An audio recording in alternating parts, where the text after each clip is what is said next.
Okay, Assalamualaikum warahmatullahi wabarakatuh dan selamat sejahtera to all my students. Okay, today kita akan sambung lagi tentang interval estimation. Okay, before this we have learned about the point estimation. Kan, kita ada 3 point estimates.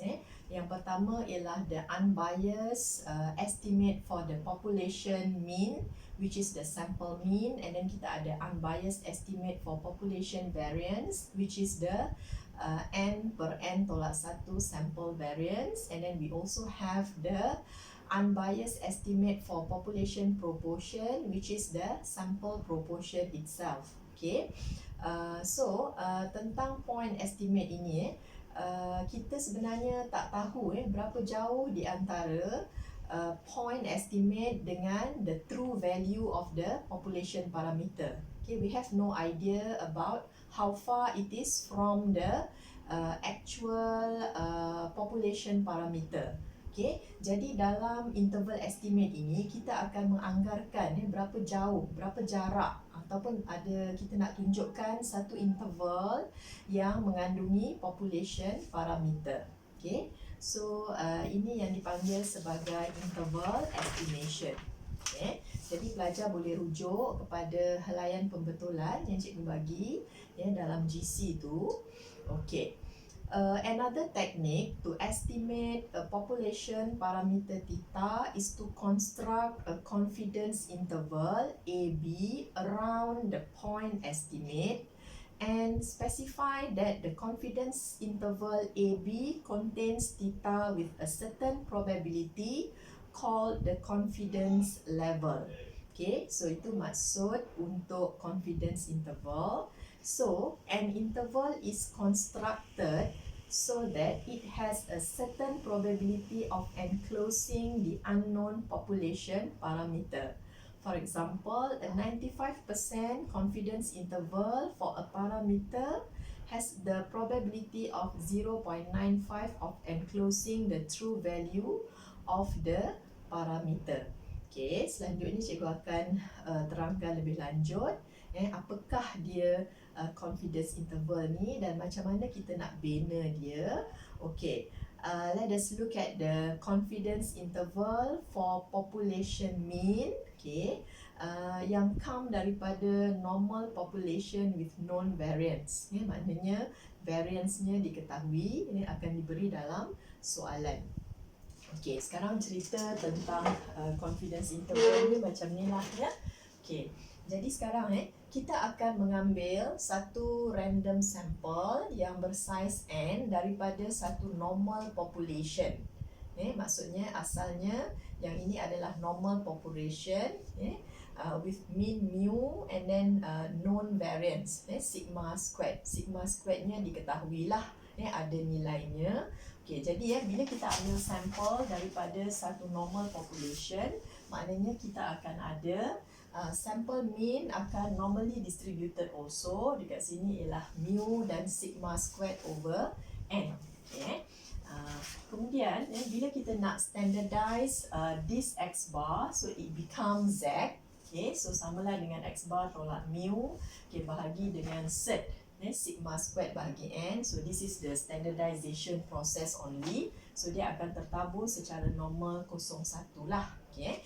Jadi yang dimaksudkan dengan 1 minus alpha darab dengan 100% symmetrical confidence interval for mu. Okey, jangan risau tentang 1 tolak alpha darab 100% ini.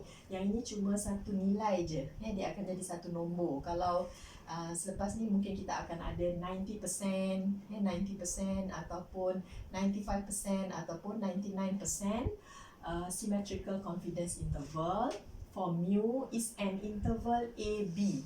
Dia ada satu interval AB such that kebarangkalian mu terletak di antara A dan B adalah sebanyak 1 tolak alfa. Jadi 1 tolak alfa ni sebenarnya adalah satu nilai, satu kebarangkalian. Kalau katakan 90%, dekat sini 90%, maknanya nilai kebarangkalian dia adalah sebanyak 0.9.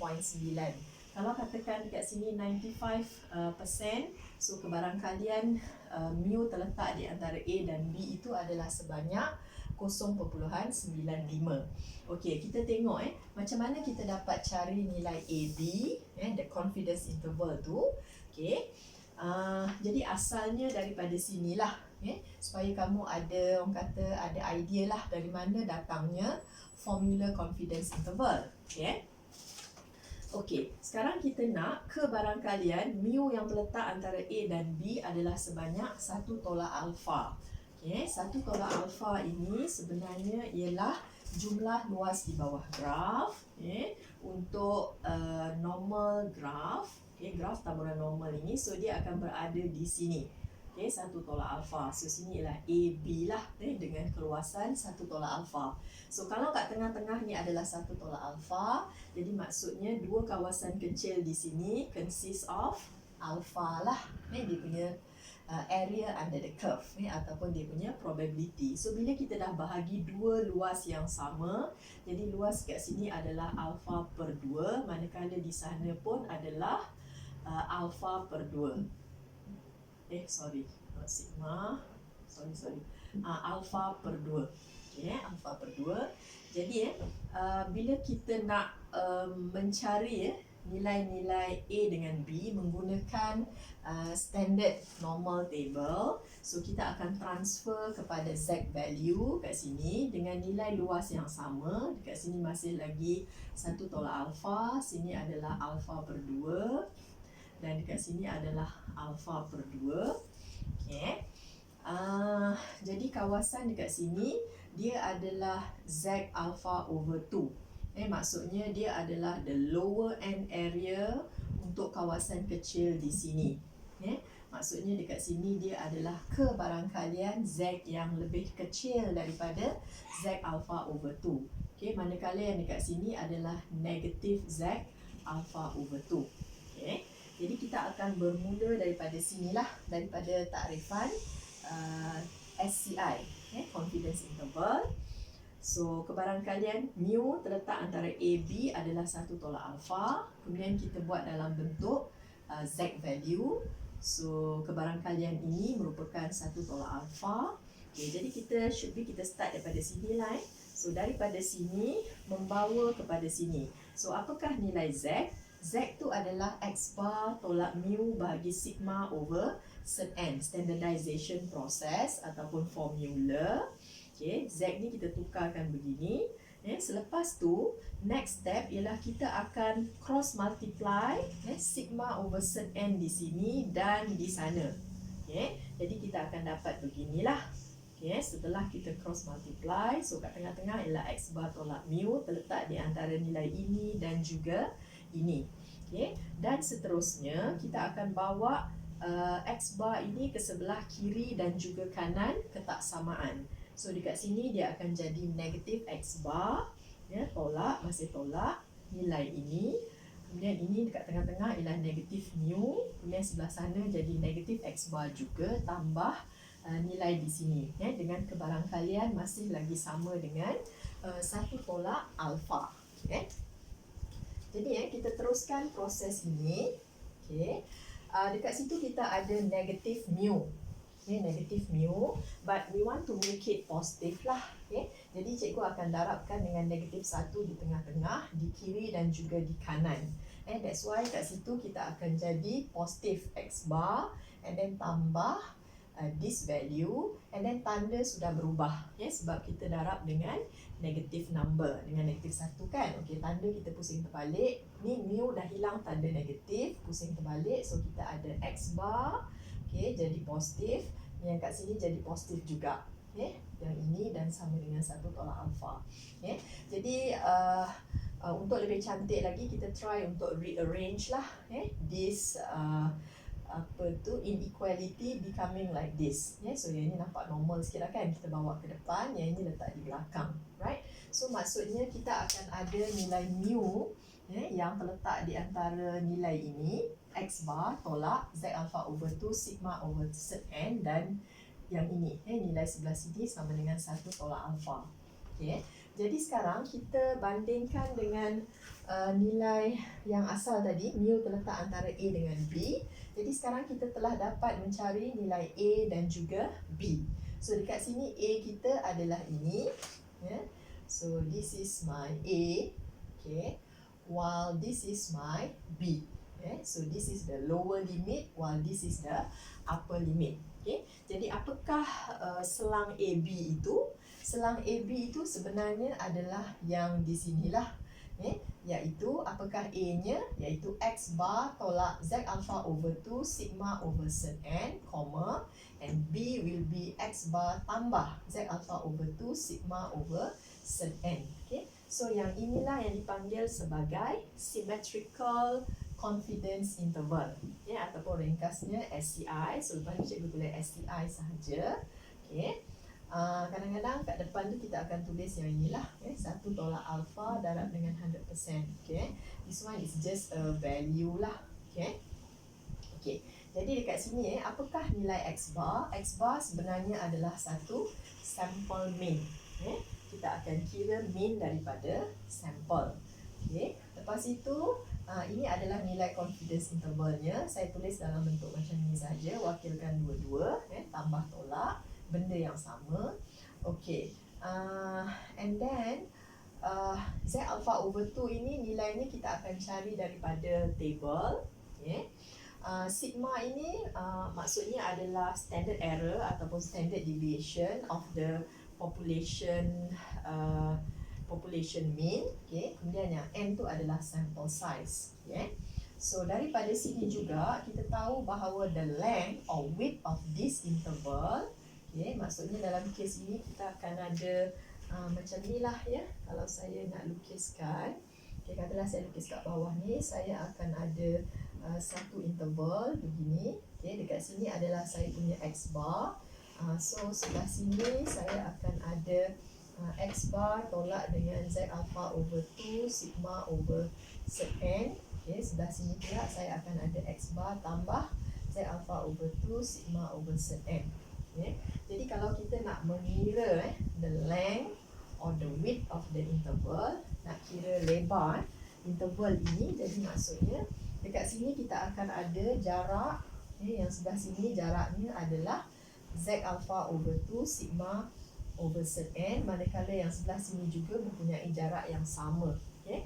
That's why kita ada intervalnya, the length of the interval adalah W sama dengan nilai ini, 2 kali nilai di sini. Okay? 2 kali lah nilainya. Okay? Manakala the standard error ni pula kita boleh dapat menggunakan formula ini, sigma over set N, standard deviation. So kita ubah suai daripada formula di atas ni saja, iaitu kita jadikan ini sebagai tajuk. So yang ini cross multiply ke bawah, and that's why kita dapat formulanya untuk standard error adalah W bahagi dengan nilai yang di bawah ni lah. Okay. So that one will be the standard error. Okay. So this is the SCI. Okay, kita tengok contoh yang mudah. Oops. Okay.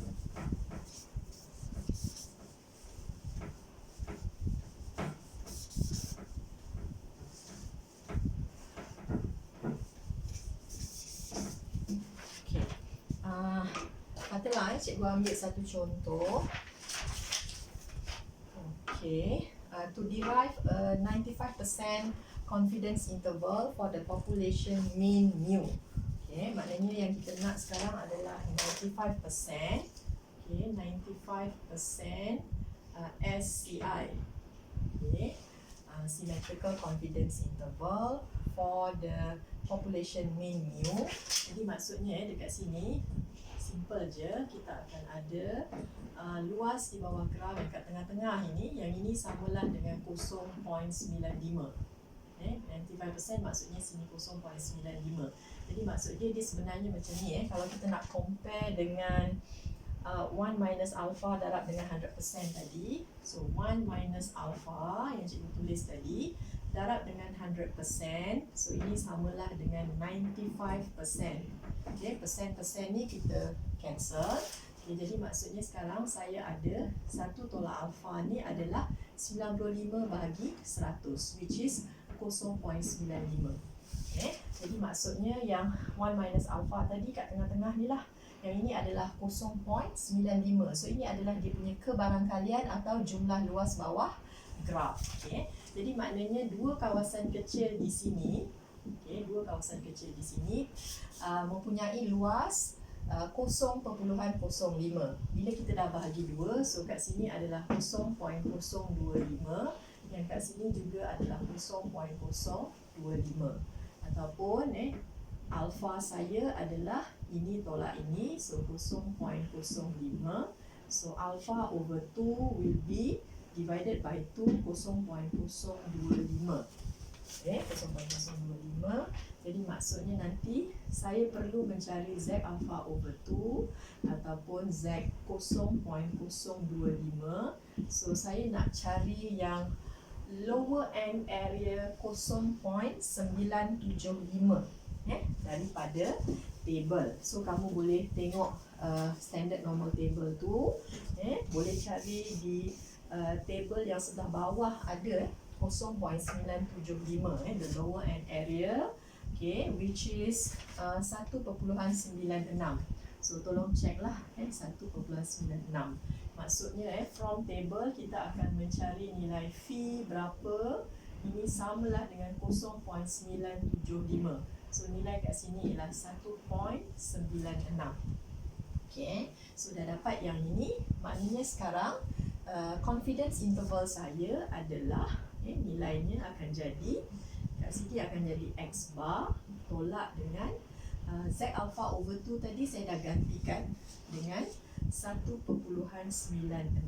okay, sigma divided by set n, dan satu lagi ni nilai A saya tadi, satu lagi adalah X bar tambah 1.96, okay, sigma over set n. Okay. Jadi ini adalah my 95% symmetrical confidence interval. Okay. Jadi yang akan berubah-ubah nanti adalah nilai Z alpha over 2 ini. Bergantung pada di sinilah. Kalau 90% lainlah dia punya Z alpha over 2. Kalau katakan 99%, kamu carilah lain. Okay. Jadi ingat kena bahagi 2 lah. Yang hasil tolak ini kena bahagi 2. Okay. So this is the symmetrical confidence interval. X bar ni kita akan dapat daripada sampel, dan sigma ini dapat daripada population standard deviation, dan n ini adalah the sample size. Okay. Okay. Kemudian boleh refer kepada modul tu, ada sedikit interpretation of the confidence interval. Okay, consider the IQ scores of a normal population with mean mu sama dengan 4.5 and standard deviation sama dengan 2.87. So yang ini adalah nilai untuk population. Population punya mean dan population punya standard deviation dah diberi. In a study of sampling distribution of the IQ scores, the mean score of a randomly chosen sample of 40 participants X bar is found to be 3.975. Okay, jadi kita pun dah mengambil satu sampel yang bersaiz 40 dan kita dapati bahawa sampel mean-nya bernilai contohnya example yang diberikan tu. Jadi kat sini X bar-nya bernilai 3.975. Okay. Kemudian kita ada sample size-nya adalah 40. Okay. Lepas tu dah diberi pula sigma, the population standard deviation adalah 2.87. Okay. Kemudian kita nak create satu 90% symmetrical confidence interval for the mean score. Okay. Jadi 90% ini kita terus ambil, satu tolak alpha akan sama dengan 0.9. Okay, kita start dengan itu. So alpha kita adalah 0.10. Okay, jadi alpha over 2 kat sini adalah 0.05. Jadi yang kita akan cari from table adalah Z 0.05 ataupun lower end area of 0.95. Cari daripada normal table. So dapatlah dekat situ nilainya adalah 1.65. Okay, 1.65. Okay, jadi bila dah dapat semua nilai ini, kita boleh terus mencari SCI kita, the symmetrical confidence interval. Okay, masuk sahaja dalam formula symmetrical confidence intervalnya. Okay, jadi sekarang semua nilai dah ada. Okay, jadi maksudnya saya akan gunakan, kat sini saya akan gunakan X bar. Sekejap tulis balik supaya tak lupa. Okay, kemudian satu lagi ialah X bar tambah Z alpha over 2 sigma over Zn juga. Okay, jadi dalam kes saya ni, saya akan ada X barnya ialah 3.975. Kemudian tolak dengan 1.65 ni, kita darabkan dengan sigmanya adalah, where's my sigma, 2.87. Okay, kemudian bahagikan dengan set 40. Okay, set 40. Okay, itu yang satu. Okay, the other one adalah 3.975. Okay, kita tambahkan dengan nilai yang samalah. Okay, sini ialah 2.87 bagi set 40 juga. Okay, so inilah yang dimaksudkan dengan confidence interval. Okay, jadi maksudnya dekat sini nanti saya akan dapat 3.23 dan 4.72. So this is the lower limit of my confidence interval and this is the upper limit. So inilah dia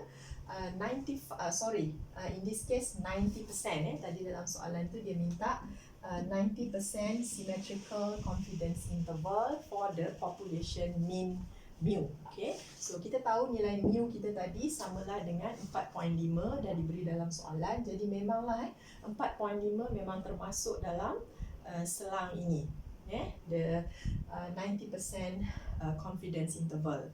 Okay, jadi sebenarnya gambaran tentang 90% ke 95% or 99% of confidence interval dia diberikan oleh macam ni lah. Kalau katakan kita ambil 10 samples, ambil 10 sampel, okay, kemudian kita ada sampel 1 sampai 10, boleh refer pada helaian pembetulan tu. Jadi setiap satu sampel tu dia ada sampel mean-nya. Okay, so kita ada 10 sampel mean dan kita akan kira based on the sampel mean akan ada 10 90% confidence interval. Maknanya kita akan buat method yang sama menggunakan sampel-sampel mean yang berbeza dari mean 1 sampai mean 10 untuk dapatkan dia punya confidence interval.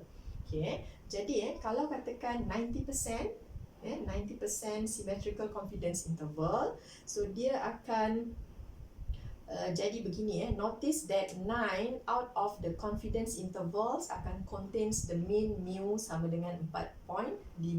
Kalau kamu tengok daripada 10 confidence interval tu, ada 9 yang mengandungi mu sama dengan 4.5 ni. Okay, mungkin ada satu sahaja dekat situ yang tak ada, tidak mengandungi mu ini, which is the interval yang ke-6, 2.69 hingga 4.19 yang ini, 2.69 dan 4.19. So interval ini yang tidak mengandungi mean mu inilah. Okay, itu maksudnya lah. Maksudnya dari segi chances ataupun peluang untuk mu ini duduk dalam selang itu adalah sebanyak 90%. Maknanya 9 out of 10 sampel dia akan masuk dalam selang, manakala satu tak masuk dalam selang. Okay, jadi yang example di bawah tu tentang factory manufacture steel rod kan, with mean mu kg.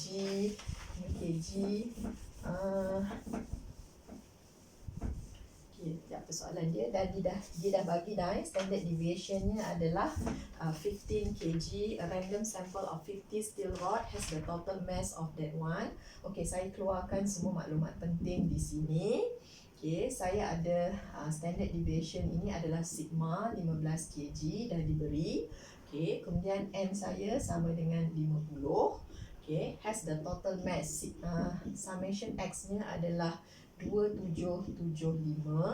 Okay, dia suruh calculate pula 94% symmetrical confidence interval for mu. Okay. Jadi apa yang kita buat dalam soalan, kita akan start dengan mencari sample mean. Kalau tak diberi, kita carilah. Okay, jadi ini samalah dengan ini bahagi n. So ini sama dengan 2775, kita bahagi dengan 50. So nilai dia adalah 55.5. So this is my x bar. Okay. Kemudian untuk yang 94%, macam mana?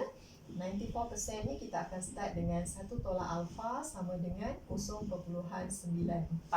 Okay. Jadi alfa saya adalah 0.06. Jadi alpha over 2 nya adalah 0.03. So kita akan cari Z alpha over 2 ataupun Z 0.03, iaitu kita akan menggunakan lower end area of 0.97. Cari daripada table which is 1.881. Tolong betulkan yang dekat dalam modul saya tu, layan pembetulan pun ada pembetulan juga. Kat sini ialah Z 0.03. Yang kat situ dah dibagi dua lagi kan, salah ya. Sebenarnya ialah 0.03. Jadi yang nilainya adalah 1.881. Jadi maksudnya saya punya confidence interval nanti adalah, okay, confidence intervalnya adalah X bar. Mana saya punya X bar? Saya terus tulis X bar saya adalah ini. So 55.5. So tambah tolak Z alpha over 2 nya adalah 1.881. Okay. Saya punya sigma ialah 15 bahagikan dengan set N 50. Okay. Jadi satu saya akan tolak, 55 tolak, dan satu lagi saya akan tambah. Okay. Jadi dapatlah kiri yang tolak, kanan yang tambah. So kita akan dapat 51.5 sehingga 59.5. Okay. Jadi maksudnya we are 94% confidence that the mean mu will lies within this interval. Okay. Ataupun the value the mean mu ataupun the population parameter or the population mean will lies in this interval with the probability of 0.94. Okay, so that's the other way around lah. Okay, so this is the symmetrical confidence interval. Okay, jadi kita boleh cuba nanti kamu cuba buat latihan. Okay, untuk example yang seterusnya, okay, macam ni je caranya, dan cikgu akan bagikan jawapan nanti dalam WhatsApp. Boleh check jawapan. Okay, sekian, terima kasih.